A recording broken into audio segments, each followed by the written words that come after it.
Hey everybody.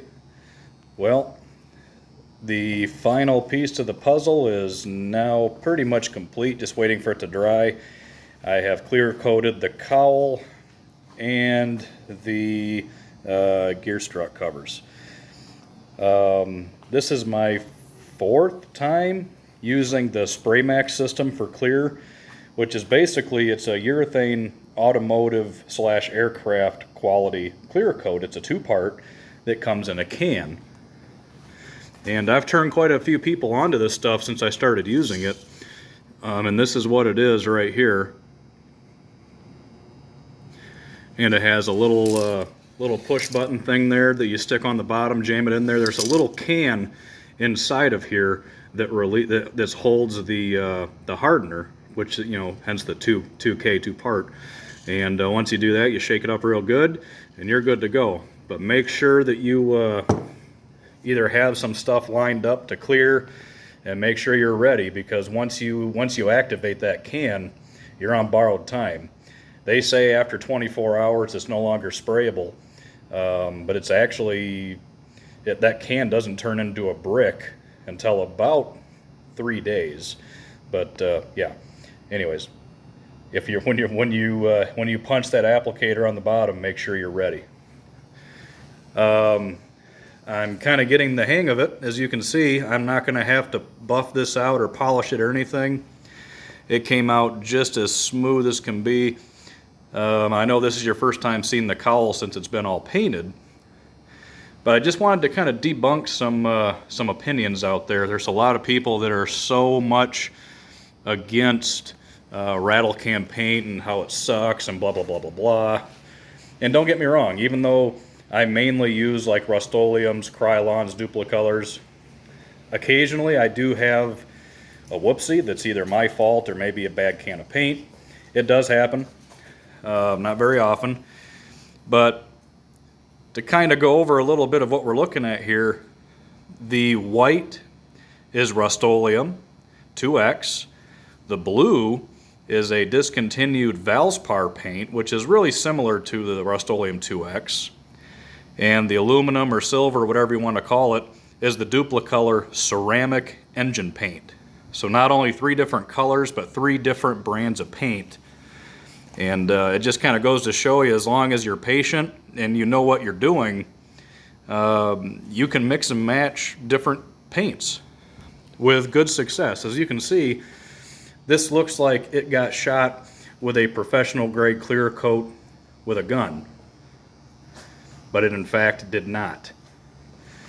So I just wanted to show you that real quick. I know I haven't shown the cowl since it's been painted, so I wanted to show you that. But that just turned out so nice.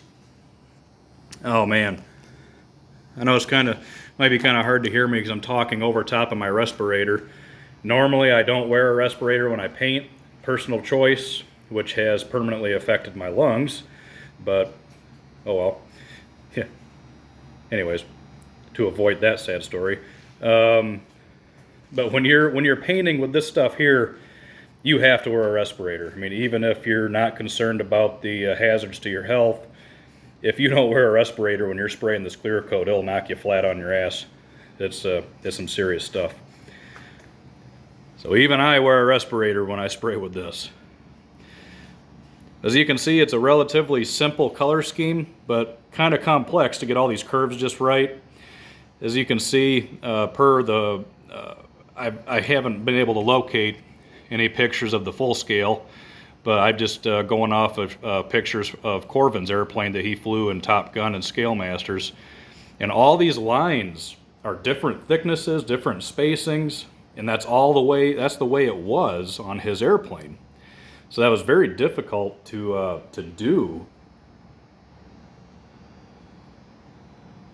But with a little bit of patience and perseverance, as you can see, it really does look good.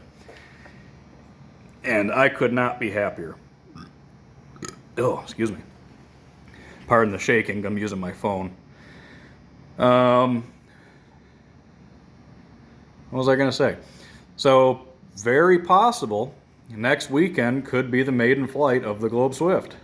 I do need to get some more time on the engine before I get it up in the air. That'll give the cowl a good week to harden up. They say full cure time is within 48 hours. I mean, just look at that. Look at that finish. Absolutely beautiful. No need for wet sanding or polishing. The first 2 times I used it, I was a little bit bashful. I was afraid of getting too much on there and having it run. But it sprays so well, you can actually get away with using quite a bit. And it doesn't seem to want to run or anything. So on this one, I was able to put it on a little bit heavier, which really made it flow out really sweet. And the gear covers, you can see my very sophisticated holder for them here. You know, some little speckles in there.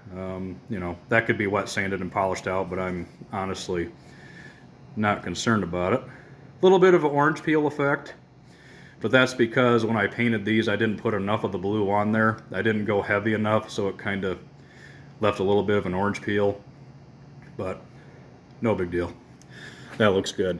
These are going to be under the airplane getting hit with the fuel and oil, so no sense in making them too extremely pretty.